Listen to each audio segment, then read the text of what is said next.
Hi, welcome to new TNPSC. So நம்ம இதில் group 4 பார்த்தோம். கொஷின்ஸ் ரொம்பவே கடினமாக இருந்தது. எங்கேருந்து வந்ததுன்ற தெரியாத ஒரு மனப்பான்மையாக இருந்தது. ஓகே, ஸோ அதை அதை அதை கேட்டோம். அவங்க சொன்ன பதில் என்ன அப்படின்னு பார்த்தோம்னா, கொஷின்ஸ் இனிமேல் இப்படி தான் வரும். குரூப் 2க்கும் இது கஷ்டமாக தான் இருக்கும், இலக்கணம் கஷ்டமாக தான் இருக்குன்னு சொல்லி அவங்க வாயிலே சொல்லிட்டாங்க. நம்மளும் பல வழிமுறைகள் பண்ணி பார்த்துட்டோம். ஸோ பண்ணிட்டும் இருக்கோம். பார்க்கலாம் அதோட ரிசல்ட் என்ன வரப்போகுதுன்னு. ஸோ அதுக்காக அடுத்த தேர்வுக்கு படிக்காமல் இருக்கக்கூடாதுன்னு சொல்லிட்டு நிறைய பேர் கேட்டிருந்தனால 2A பேட்ச் போட்டிருக்கேன். ஸோ இதை பற்றி எந்த ஒரு எக்ஸ்பிளைன் வீடியோவும் என்னால் போட முடியல. ஏன்னா நம்ம குரூப் 4லேருந்தே இன்னும் மீண்டாகலை. ஸோ இப்போவுமே நிறைய பேர் கேட்பீங்க, இன்னும் குரூப் 4 இது பிரச்சனை சால்வ் ஆகலை, நீ அதுக்குள்ளே குரூப் 2 டெஸ்ட் பேட்ச் போட்டு சமாளிக்க பார்க்குறியா அப்படின்ற மாதிரி கொஸ்டின்ஸ்லாம் ரைஸ் ஆகும். இன்னும் பட் வேறு வழி இல்லை. ஒரு பக்கம் நமக்கு நியாயம் கிடைக்கிறதையும் பார்த்துட்டு, இன்னொரு பக்கம் என்னென்னா அடுத்த தேர்வையும் நம்ம இன்னும் ரொம்ப விழிப்புணர்வோடு படிக்கணும்னு சொல்லிட்டு இந்த ஷெடியூலை நான் போட்டிருக்கேன். ஓகே, இதை டெஸ்ட் பேட்சாக பார்க்காம நீங்கள் இதில் ஜாயின் பண்ணுங்கள், ஜாயின் பண்ணாமல் போகலாம், அது உங்களோட விருப்பம். பட் ஆனால் ஷெடியூலை நீங்கள் யூஸ் பண்ணிக்கலாம். அந்த ஷெடியூல் பிரியா கீழே டிஸ்கிரிப்ஷனில் அப்லோட் பண்ணுறேன். உங்களை அந்த ஷெடியூலை யூஸ் பண்ணியாச்சும் நீங்கள் படிக்க பாருங்கள். அதாவது ஒரு புரிதல் உங்களுக்கு கிடைக்குதா, இந்த வீடியோ மூலிமா நான் குரூப் 2 எப்படி படிக்கலாம் அப்படின்ற ஒரு ஐடியாவை மட்டும் இதில் நான் ஷேர் பண்ணுறேன். ஓகேவா? ஸோ நான் டெஸ்ட் பேட்ச் பற்றி எதுவுமே சொல்ல விரும்பலை. ஸோ உங்களுக்கு அப்படி விருப்பம் இருந்தால் நீங்கள் இந்த ஃப்ரண்ட் பேஜில் எல்லா டீட்டெயில்ஸும் இருக்குது, இதை பார்த்து நீங்கள் ஜாயின் ஆகிக்கலாம். ஓகேவா? ஸோ கீழே நான் டீட்டெயில்ஸ் போடலாம். ஸோ நம்ம ஃபஸ்ட் என்னென்னா, நமக்கு இருக்கிற குழப்பம் என்ன அப்படின்னு பார்த்தோம்னா இலக்கணம். ஆனால் கேள்விகள் இப்போ குரூப் 4 பார்க்கும்போது உரைநடையும் இலக்கியமும் 15 கேள்விகள் சொல்லியிருக்காங்க சிலபஸில். ஸோ அதன் அடிப்படையில் திருக்குறள் மோஸ்ட்லி எல்லா கொஸ்டின்ஸும் அந்த 20 அதிகாரத்தில் கவர் ஆகிடுச்சு. ஒரே ஒரு கொஸ்டின் மட்டும் என்னென்னா, அந்த திருவள்ளுவர் படத்தை வரைந்தவர் வேணுகோபால் சர்மான்றது எக்ஸ்ட்ரா நம்ம திருக்குறளை பற்றி படிக்க வேண்டிய ஒரு தகவலாக இருந்தது. அது ஒன்று. மீதி உரைநடையில் கேட்டக்கூடிய சில கொஸ்டின்ஸ் எல்லாமே நம்ம எப்பவுமே படிக்கிற மாதிரி தான் இருந்தது.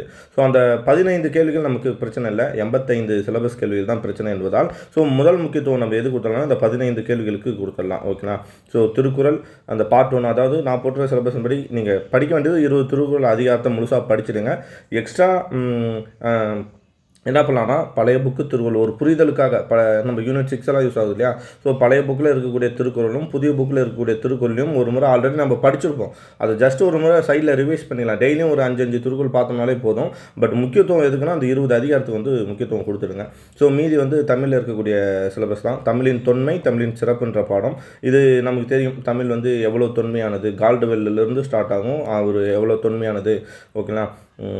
இப்போ பக்குருளி ஆற்றுடன் குமரிக்கோடுன்னு சொல்லி இப்போ எப்போது குமரிகண்டம் இருந்து தமிழ் பரவிட்டு வருதுன்னு சொல்லி இளங்கோவடிகள் சொல்லியிருப்பார் இல்லையா? ஸோ அங்கேருந்து திங்களோடும் செம்பருதியோடும் உடுக்கலோடும் அப்படின்னு சொல்லி பாரதிதாஸ் பிறந்த தமிழே அப்படின்னு சொல்லுவார். அதாவது ஞாயிறு சந்திரன் எப்போ தோன்றுச்சோ அப்பையும் சூரியன் எப்போ தோன்றுதோ அப்போ அந்த காலத்திலே எங்கள் தமிழ் தோன்றிடுச்சு அப்படின்னு சொல்கிறது. வீருடை செம்மொழி எம்மொழி தமிழ் மொழின்னு சொல்லி பெருஞ்சித்துனா சொல்லிப்பாரு. அது மாதிரி தமிழோட தொன்மை, அதோட சிறப்புகள், திராவிட மொழி, ஓகேங்களா, நடு திராவிட மொழி, தென் திராவிட மொழி, அதில் தமிழ் தான் எல்லாத்துக்கும் தலைமை தாங்கி இருக்குது அப்படின்னு சொல்லி தமிழை உயர்தனி செம்மொழின்னு பரிதிமார்கள் சொல்லுவார் இல்லையா?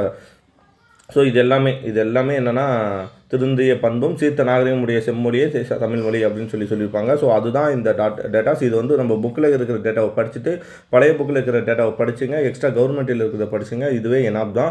இப்போ ப்ரீவியஸ் கொஸ்டின் பார்த்தாலே கொஸ்டின்ஸ் எங்கேருந்து வந்திருக்குன்னு கவர் ஆகிடும். ஓகேங்களா? ஸோ அதே மாதிரி அடுத்த டெஸ்ட்டில் நான் என்ன விட்டுறோம் அப்படின்னா, திருக்குறள் பார்ட் 2. ஸோ ஃபஸ்ட்டு என்ன 20 அதிகாரம் ஒன்றா படிக்க முடியாதுன்னு சொல்லிட்டு 10 அதிகாரம், ரெண்டாவது இதில் அடுத்த 10 அதிகாரம். ஸோ அதிகாரம் பேஸ்டு எதை பற்றி இருக்கும் அப்படின்னு பார்த்தோம்னா, நம்மளோட சிலபஸை பொறுத்து தான் இருக்கும். நான் எக்ஸ்பிளைனும் பண்ணிட்டேன் சிலபஸில்.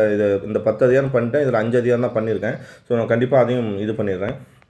ஊவேசா, ஓகே, ஊவேசா, தேப்போமி, லக்குனார், டிகேசி, உருத்திரக்கண்ணனார், அகரமுதலி. இல்லை ஊவேசா புக்கில் இருக்கார், தேப்போமி பழைய புத்தகத்தில் இருக்கார், அதான் கவர்மெண்ட்டில் கொடுத்துட்டாங்க. தேப்போமி, லக்குனார், டிகேசி குறைவாக தான் இருப்பார். அப்போ இவரை பற்றி நம்ம கொஞ்சம் எக்ஸ்ட்ரா தேடி படிக்கணும். லக்குனாரை பற்றி தேடி படிக்கணும், தேப்போமி பற்றி தேடி படிக்கணும். உருத்திரக்கண்ணனாரும் புக்கில் குறைவாக தான் இருக்கார். கிமு 2ஆம் நூற்றாண்டை சார்ந்தவர். இவர் பெரும்பானாற்றுப்படை மற்றும் பட்டினாப்பால் என்ற இதை எழுதினார் அப்படின்ற மட்டும்தான் நமக்கு இருக்கும். அகரமுதலி ரொம்ப இம்பார்ட்டன்ட், ஏன்னா இப்போ தான் கொஸ்டின்ஸ் நீங்கள் பார்க்கும்போதே தெரிஞ்சிருக்கும். ஸோ இதுக்கு பழைய புக்கில் ஒரு பாடம் இருக்குது, இதை தாண்டி நம்ம வெளியே இதை பற்றி படிக்க வேண்டியதாக இருக்குதுன்னு நான் நினைக்கிறேன். ஓகேவா? ஸோ அதே மாதிரி அறநூல் தொடர்பான செய்திகள், இது எல்லாமே நம்ம பழைய புத்தகம் புதிய புத்தகத்தில் இருக்கக்கூடிய பாடல்கள், அந்த 17 கீழ்கணக்கு பாடல்கள், எக்ஸ்ட்ரா அவையாரை பற்றி மூதுரை பாடல்கள், அவங்கள பற்றி கொஞ்சம் டேட்டாஸ் தெரிஞ்சு வச்சுட்டா போதுமானது. ஓகேங்களா? ஸோ அதுக்கப்புறம் தான் நான் இலக்கணத்தை கொண்டு வரேன். உரைநடையெல்லாம் முடிச்சிடுறேன்.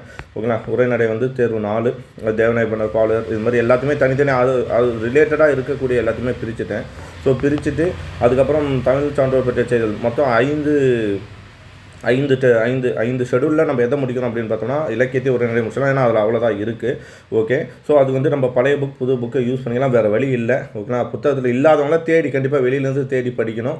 ஓகேவா, ஸோ 10ஆம் வகுப்பு தரம்னு சொல்லியிருக்காங்க. நம்ம 11வது 12வது பழைய புத்தகம் அது மாதிரி இருக்கிற விஷயங்களை எக்ஸ்ட்ராவே படிச்சுக்கலாம், தவறு இல்லை. ஸோ அதுக்கப்புறம் தான் நான் இலக்கணத்துக்கு வரேன். ஏன்னா ஒரு புரிதல் அதுக்குள்ளே நமக்கு வந்து ஒரு கிளாரிஃபிகேஷன் கிடைக்குதான்னு பார்ப்போம். அப்படி இல்லாத பட்சத்துக்கு குரூப் 4 வச்சு அனலைஸ் பண்ணும்போது ஸோ கொஷின்ஸ் எங்கேருந்து வந்திருக்குன்னா பேசிக், ரொம்ப ரொம்ப பேசிக் தான். நம்ம என்னென்னா அதாவது அதோட அடித்தளத்தை ரொம்ப ஆழமாக புரிஞ்சுக்கணும்னு ஒரு இதை கொடுக்குது. ஸோ எழுத்துனா என்னென்னு மேலோட்டமாக பார்க்காம அந்த எழுத்துக்குள்ளே என்னென்ன இருக்குது, இப்போ சுட்டெழுத்து வினா எழுத்துனா என்னென்னு பார்க்காம அதோட மீனிங்ஸ் என்ன, எந்தெந்த பொருள்களில் வரும் என்பதை கொஞ்சம் டீப்பாக பார்த்துக்கலாம். அதே மாதிரி தான் சந்திப்பிழை ரொம்ப இன்னும் கான்செப்ட் கொஞ்சம் தேடி படிக்கலாம், அந்த ரெஃபரன்ஸ் புக்லேருந்து நம்ம எடுத்துக்கலாம். ஸோ இதுக்கெல்லாம் நான் ரெஃபரன்ஸ் புக் என்ன போட்டுருக்கேன் அப்படின்னு பெருசாக பார்த்தோன்னா எல்லாத்துக்குமே கிளாஸ் போட போகிறேன். ஓகேங்களா, எல்லாத்துக்குமே பேசிக்கை தெரிஞ்சு நான் கிளாஸ் போட போகிறேன். ஓகேங்களா, ஸோ இளங்கோ தமிழ் சொல் ஆலம் நூல்ன்ற பிடிஎஃப் நம்ம யூஸ் பண்ணிக்கலாம். அது இல்லாமல் அந்த ஓல்டு என்னென்ன கிடைக்குதோ அதாவது பேசிக் எல்லா நீட்ஸும் கவர் ஆகக்கூடிய ஒரு மெட்டீரியல் அதை வந்து நான் குரூப்பில் ஷேர் பண்ணிடுறேன். ஓகேங்களா, ஸோ அதிலிருந்து நம்ம என்ன நமக்கு என்ன புரிதல் கிடைக்குதோன்னு சொல்லி அதை எடுத்து நம்ம என்ன பண்ணலாம்னா கிளாஸ் போட்டு அதுக்கப்புறம் இந்த இலக்கணம்லாம் டெஸ்ட் வைக்க போகிறேன். ஒருமை பன்மைன்னு சாதாரணமாக நினைக்க வேணாம், வினா எழுத்து சுற்றெழுத்துன்னு சாதாரணமாக என்ன வேணாம், இன எழுத்துன்னு சொல்லி சாதாரணமாக நினைக்க வேணாம். எவ்வளோ பேசிக் இதுக்குள்ளே இருக்குமோ அது எல்லாத்தையுமே தெரிஞ்சுக்கலாம். அதே மாதிரி தான் அகரவரிசைப்படி சொற்களை சீர் செய்தலாக இருக்கட்டும், ஒரு வேறுபாடு. இந்த நான் ஃபஸ்ட்டில் என்ன பண்ணியிருக்கேன்னா 2ஆக பிரிச்சிருக்கேன் சிலபஸ். இலக்கணத்தில் எதெல்லாம் ஃபஸ்ட்டு நம்மளால் புரிஞ்சுக்க முடியுமோ அதெல்லாம் நான் வந்து போட்டுவிட்டேன். ஃபஸ்ட்டு மனப்பாடம் பண்ணக்கூடிய தகவல்களை வந்து அதாவது இப்போ எங்கே நம்ம சிக்கிறோம் அப்படின்னு பார்த்தோம்னா இந்த கலைச்சொற்கள், ஓகேங்களா, லகர இதெல்லாம் மனப்பாடம் செய்யப்பட வேண்டியவை. இந்த அயர்மொழி அயற்சொல் தமிழிலிருந்து இதெல்லாம் மனப்பாடம் செய்ய வேண்டியதாகும். அயற்சொல் தமிழ் சொல் அதுக்கானது, குறில் நெடில் வேறுபாடாக இருக்கட்டும், லகர வேறுபாடாக இருக்கட்டும். இதில் தானே நம்ம நிறைய கேட்டிருந்தாங்க. நகர வேறுபாடு, மானி ரகர வேறுபாடு, ஓமை தொடர்களின் பொருள் அறிதல். இதுக்கு தான் நம்ம இன்னும் இதை கேட்கல. ஸோ இது எங்கேருந்து கேட்பாங்கன்னு தெரியாது. அதனால் இதுக்கான பேஸ் புக் எது இருக்கோ அது எந்த வருஷமாக இருந்தாலும் அதை தேடி எடுத்து அதோட பிடிஎஃப் வச்சு நம்ம பார்க்க போகிறோம். மரபு தொடரின் பொருள் அறிதல் 1953. ஸோ அது எல்லாத்தையும் நம்மளால் கவர் பண்ண முடியுமான்னு தெரியாது. பட் டெய்லியும் ஒரு 10 நம்ம சாதாரணமாக பார்த்துட்டு வந்தால் கூட நம்மளால் முடிஞ்ச அளவுக்கு நம்ம கவர் பண்ணிடலாம். பழமொழிகள் பொருள் அறிதல் இதுக்கு வந்து நம்ம பழமொழி 400 புக்காக கவர் பண்ணாலே போதும். நான் ஆல்ரெடி கிளாஸ் போட்டிருக்கோம். ஸோ இதெல்லாம் வந்து மனப்பாடம் செய்ய வேண்டியவை. இன்னும் முக்கியம் என்ன அப்படின்னு பார்த்தோம்னா இந்த சொல்லாகராதி லாஸ்ட்டில் இந்த 15 கேள்விகள், அதாவது எதிர்ச்சொல்லை எடுத்தல்கள், ஒரு பொருள் தரும் பல பொருள்கள், ஒரு பொருள் பன்மொழி கேட்டுதாங்களா, தாரணி என்பது என்ன அப்படின்னு சொல்லிட்டு ஒரு சொல் இருக்கு. ஏன்னா வேறு சொல், இது எல்லாமே ஒரே கான்செப்ட் தான். அதாவது சொற்பொருள் தான் இதோட ஒட்டுமொத்த கான்செப்டே சொற்பொருள் தான். பல பொருள் தரும் சொற்கள், அவ்வளோதான். ஓகேங்களா, ஸோ அதே மாதிரி ஓர் எழுத்து ஒரு மொழி. ஸோ இதுவும் இந்த வாட்டி கொஞ்சம் குறைஞ்சிருந்தது. பட் அடுத்த டைம் இதுக்கான பேஸ் என்னன்னு தேடி நம்ம அதெல்லாம் பார்த்து கிளாஸாக போட்டு முக்கியமான வார்த்தைகளை கிளாஸாக போட்டு அதோட பிடிஎஃப் ரெஃபரன்ஸை தேடி எடுத்து நம்மளே தேடி எடுக்கலாம். இல்லை தமிழ் விர்ச்சுவல் அகாடமியில் போயிட்டு சர்ச் பண்ணி தேடி எடுத்து அது மூலிமா கிளாஸ் எடுத்து அதுக்கப்புறம் டெஸ்ட்டு போடலான்ட்டு இருக்கேன். ஓகேங்களா, ஸோ அதுக்காக தான் எல்லா டெஸ்ட்டுக்கும் இந்த மாதிரி இலக்கணம் நடத்தி எடுக்க வேண்டியதுக்கெல்லாம் டைம் கொடுத்துருக்கேன். ஓகேங்களா, இன்னொரு பக்கம் வந்து இந்த எளிய மொழிபெயர்ப்பு. ஸோ இதுவுமே அதில் ஆங்கிலத்தில் மற்றும் பிற மொழி சொற்களுக்கு ஏன்னா தமிழ் சொற்கள். ஸோ இவங்க ரொம்ப சிம்பிளாக தான் கொடுத்துருப்பாங்க, நம்ம ரொம்ப இதாக பார்க்கணும். கலைச்சொற்கள், ஸோ இதெல்லாமே தமிழ் விர்ச்சுவல் அகாடமியில் இருக்குது. பட் அது வந்து ரொம்பவே அதிகமாக இருக்குது. ஆனால் இருந்தாலும் வேறு வழி இல்லை, நம்ம அதை தனித்தனியாக பிரிக்க வேண்டியதாக இருக்கும். புவியியல் தனியாக பிரிக்கணும், அறிவியல் தனியாக, கல்வி மற்றும் வேளாண்மை தன்மை, இந்த மாதிரி தனித்தனியாக பிரித்து அதில் இருக்கிற வார்த்தைகளை டெய்லியும் ஒரு 10 வார்த்தைகளை நம்ம சாதாரணமாக பார்த்துட்டு வந்தால் நம்மளால் முடியும் நான் நினைக்கிறேன். சரிங்களா, ஸோ பார்க்கலாம். ஏன்னா ரொம்ப கஷ்டம் தான், வரப்போகிறதும் ரொம்ப கஷ்டமாக இருக்கலாம், கண்டிப்பாக இருக்கும். பட் அதுக்கேற்ற மாதிரி நம்மளை எவ்வளோ ஹார்ட் ஒர்க் பண்ணி ரெடி பண்ண முடியுமோ பண்ணிக்கலாம். ஓகேங்களா, பிரித்தெழுதுகள் சேர்த்தெழுது. அடுத்தது வந்து மீதி இதுவரையும் என்ன ஆச்சு அப்படின்னு பார்த்தோன்னா மனப்பாடம் பண்ண வேண்டியலாம் பின்னாடி வச்சுருக்கேன். ஸோ முன்னாடி என்னென்னா எதெல்லாம் வந்து நம்ம புரிஞ்சுட்டு ஈஸியாக மார்க் எடுக்கலாம். ஸோ இதில் இந்த நிறுத்தற்குறியில் நம்ம என்னென்னா பேசிக் கண்டிப்பாக மார்க்கை லூஸ் பண்ணிடக்கூடாது. அதேமாதிரி இந்த கோடிட்ட இடமாக இருக்கட்டும். ஓகேங்களா, ஸோ இது அதிகமாக கேட்கல, இணைப்பு சொற்கள் அதிகமாக கேட்கல. ஸோ அது அடுத்த இதில் வந்து கேட்க சான்சஸ் இருக்கும். ஸோ அந்த மாதிரி வார்த்தைகளாக இருக்கட்டும். அப்புறம் வந்து மரபு தமிழ், ஓகேங்களா, ஸோ இணைப்பு சொல், வலுவு, பேச்சுவார்த்தை, பேச்சு எழுத்து, வழக்கு எழுத்துன்னு சொல்கிறோம்லையா அதுவே. அடுத்து வந்து வேர்ச்சொல் அறிதல், வேர்ச்சொல் இருந்து இப்போ கேட்டாங்களே ஓலக்கம் அப்படின்ற வார்த்தையெல்லாம். ஸோ அந்த மாதிரி செய்வினை, செயல்பாட்டு வினை. ஸோ அப்புறம் சொற்களை ஒழுங்குபடுத்தி சொற்றொடர் அமைத்தல், தொடர் வகைகள், இது எல்லாத்துலேயுமே நம்ம என்ன பண்ணலாம்னா முடிஞ்ச அளவுக்கு மார்க் எடுத்துடலாம். எழுத்தில் வந்து பிரித்தெழுதுக, சந்திப்பிழை, புணர்ச்சி விதியை நல்லா தரவாக பற்றணும்னா எடுத்துடலாம். அகரவரிசைப்படி ஒரு வேறுபாடு, இதெல்லாம் நம்ம மார்க் இருக்கிற வேண்டிய பாயிண்ட். ஸோ அந்த மார்க் லூஸ் பண்ணக்கூடாத பாயிண்ட்ஸ் வந்து நான் முன்னாடி வச்சுருக்கேன், புரிஞ்சுக்கொள்ள வேண்டியது.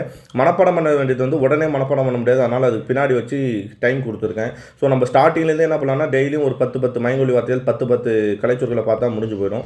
சரிங்களா, ஸோ அதுக்கப்புறம் என்ன பண்ணியிருக்கேன்னா ரிவிஷன் ஃபஸ்ட்டு டெஸ்ட் வந்து ரிவிஷன் பண்ணியிருக்கேன். ஃபஸ்ட்டு 3 டெஸ்ட் டெஸ்ட் வந்து ஒரு ரிவிஷன் ஆகும். அடுத்து வந்து பழைய புக்கு பழைய எடிஷனை மட்டும் நான் கொஞ்சம் பேசிக் எடுத்திருக்கேன். 6 to 7, 8, 9 2003 10 எடிஷனு. ஓகேங்களா? ஸோ அது மாதிரி வந்து புக்கையும் ஒரு முறை ரிவிஷன் போடலான்னு சொல்லிட்டு, ஏன்னா நம்ம சிலபஸை பார்த்துட்டு புக்கில் இருக்கிற வார்த்தைகள் இப்போ கேள்வி கேட்டதுனால புக்கிலேருந்து எடுக்கிறதுக்கு சான்சஸ் இருக்கும். சப்போஸ் எடுத்தாலும் எடுக்கலனாலும் நான் மேலே பண்ண சிலபஸ் வைஸ் பேசிக் புரிஞ்சுக்கிட்டேன். அதில் இருக்கிற பேசிக் கான்செப்டை வச்சு நான் கீழே இருக்கிற புக்கில் இருக்கிறதெல்லாம் என்னால் போட முடியுமா அப்படின்றத நம்ம ரிவைஸ் பண்ணுறதுக்காக புக்கும் ஒரு முறை போட்டுவிட்டேன். எல்லாமே ரொம்ப ஷார்ட்டாக நமக்கு தேவையானது எதுவோ அதை மட்டும் எடுத்துக்கிட்டேன். வேறு எதுவுமே நம்ம இது பண்ண தேவையில்லை. பிரித்தெழுதுக, சேர்த்தது, எதிர்ச்சொல், இலக்கண குறிப்பு, மொழித்திறன் பயிற்சி, மொழி வழக்கூறுகள், கலைச்சோர்கள் இருக்க இலக்கணம், எவ்வளோதான். அதை மட்டும் நம்ம எடுத்துகிட்டு போயிட்டே இருக்கலாம். ஸோ அதுக்கப்புறம் முழு தேர்வுகள் நிறைய இருக்குது. புத்தக தேர்வும் முடிச்சுட்டு அப்புறம் முழு தேர்வு, இலக்கியத்துக்கு தனியாக, உரைநடை தனியாக, முன்னாடி ஆல்ரெடி ஒரு டெஸ்ட் போட்டேன். பின்னாடி தனியாக இலக்கியம், உரைநடை தனியாக, அப்புறம் திருப்புதல் தேர்வு எல்லாமே ரிவிஷன் டெஸ்ட் போட்டிருக்கேன். அதுக்கப்புறம் என்ன பண்ணியிருக்கோன்னா 500 கொஸ்டின்ஸ் பிடிஎஃப் ஒன்று, அதாவது இலக்கணத்துக்கு மட்டும் 500 கொஸ்டின்ஸு. ஸோ அதுக்கப்புறம் முறைநடை இலக்கியத்துக்கு ஒரு 300 கொஸ்டின்ஸ் தனியாக பிடிஎஃப் போட்டுடலாம். அப்புறம் தமிழ் சிலபஸ் வைஸ் டெஸ்ட் போட்டுட்டு அப்புறம் ரிவிஷன் கிளாஸ் லாஸ்ட் 2 நாள் உட்காந்து நம்ம ரிவிஷன் கிளாஸை போட்டு ஸோ கடைசியில் டெஸ்ட் எழுதுற மாதிரி இருக்கும். ஓகேங்களா? நடுவில் இன்னும் கொஞ்சம் எக்ஸ்ட்ரா டெஸ்ட் கூட ஆட் பண்ணலாம். ஸோ இதுதான் ஷெட்யூல். சப்போஸ் உங்களுக்கு நான் இதில் சேரணும்னு அவசியம் கிடையாது. பட் இந்த மாதிரி ஷெட்யூல் உங்களுக்கு யூஸ்ஃபுல்லாக இருந்தால் இந்த ஷெட்யூலை வச்சுட்டு நீங்கள் படிங்க. நிறைய பேர் ஐடியா இல்லாமல் இருப்பீங்க. ஸோ அவங்க இந்த ஷெட்யூலை யூஸ் பண்ணிங்க. ஸோ இந்த டெஸ்ட் பேட்ச் உங்களுக்கு யூஸ்ஃபுல்லாக இருக்கும்னு தோணுச்சுன்னா மட்டும் நீங்கள் என்ன பண்ணுங்கன்னா நியூ டிஎன்பிஎஸ்சி ஷெட்யூலில் யூஸ் பண்ணுங்கள். ஸோ அட்மின், இது ஃபுல் டீட்டெயில்ஸ், இதோட ஃபுல் அத்தாரிட்டி யாருன்னா அட்மின் தான். ஓகேனா? ஸோ அட்மினோட நம்பர் இங்கே இருக்குது, வாட்ஸ்அப் நம்பரு. உங்களுக்கு டவுட்னா மட்டும் அதில் கான்டாக்ட் பண்ணுங்கள். மற்றபடி நீங்கள் வந்து பேமெண்ட் QR வந்து ஒன்லி ஸ்கேன் பண்ணுறதா, நம்பருக்கு யாரும் அனுப்பாதீங்க. ஓகேனா? கூகுள் பே, ஃபோன்பேன்னு அனுப்பாதீங்க. ஒன்லி ஓப்பன் பண்ணி ஸ்கேன் பண்ணி அனுப்புகிற மாதிரி. இந்த பிடிஎஃப்பை இல்லை ஸ்க்ரீன்ஷாட் எடுத்து கூட நீங்கள் போய்ட்டு நார்மலாக ஸ்கேன் பண்ணி எடுப்போம் இல்லையா, அந்த மாதிரி ஆப்ஷனில் போய்ட்டு அங்கே இமேஜ் செலக்ட் பண்ணி நீங்கள் ஸ்க்ரீன்ஷாட் எடுத்த இமேஜை வச்சு நீங்கள் பண்ணலாம். ஸோ QR கோடை மட்டும் யூஸ் பண்ணிக்கிங்க தயவுசெய்து. பண்ணிவிட்டு அந்த ஸ்க்ரீன்ஷாட் வந்து அட்மினுக்கு அனுப்பிங்க. ஓகேனா? ஸோ ஃபஸ்ட்டு பேஜிலே இருக்குது, ஃபுல் டீட்டெயில்ஸ் அதிலே இருக்குது. டெஸ்ட்டு வந்து எப்படி இருக்குன்னா டெலிகிராம் குரூப்பில் ஆட் பண்ணிவிடுவோம். ஸோ டெலிகிராம் குரூப்பில் கண்டினியூவாக வந்து என்னென்னா உங்களுக்கு வந்து அப்டேட்ஸ் கொடுத்துட்டே இருப்போம். ஸோ டெஸ்ட் வந்து ஈவினிங் 6 மணிக்கு இருக்கும். OMR ஷீட் அனுப்பிடுவோம். அதை பிரிண்ட் அவுட் போட்டு வச்சுட்டு நீங்கள் வீட்டிலே டெஸ்ட் எழுதுற மாதிரி தான் இருக்கும். நாங்கள் கொஸ்டின் அனுப்பிடுவோம். ஸோ அதுக்கப்புறம் மார்க் என்ட்ரி பண்ணி உங்களோட மார்க் லிஸ்ட் வந்து நாங்கள் அனுப்புவோம். ஸோ உங்களுக்கு தேவையான டவுட்ஸ் ஏதாவது இருந்தாலும், கிளாஸஸ் இருந்தாலும் நீங்கள் அட்மினை கான்டாக்ட் பண்ணலாம். ஓகேவா? ஸோ ஓகே, டெய்லியும் முடிஞ்ச அளவுக்கு எக்ஸ்பிளைன் வீடியோ போடுறேன். முடிஞ்ச அளவுக்கு கிளாஸும் போட்டுருவேன். கண்டிப்பாக கிளாஸ் போட்டுருவேன். எக்ஸ்பிளைன் வீடியோ டெஸ்ட் வச்சு எக்ஸ்பிளைன் வீடியோ வந்து முடிஞ்ச அளவுக்கு கொடுக்குறேன். இல்லைனா ஆன்சர் கொடுத்துருவேன் டேரெக்டாகவே. தேங்க்யூ. ஓகேங்களா? ஸோ விருப்பம் இருக்கிறவங்க யூஸ் பண்ணிக்கங்க. ஓகேவா? ஸோ பார்க்கலாம்.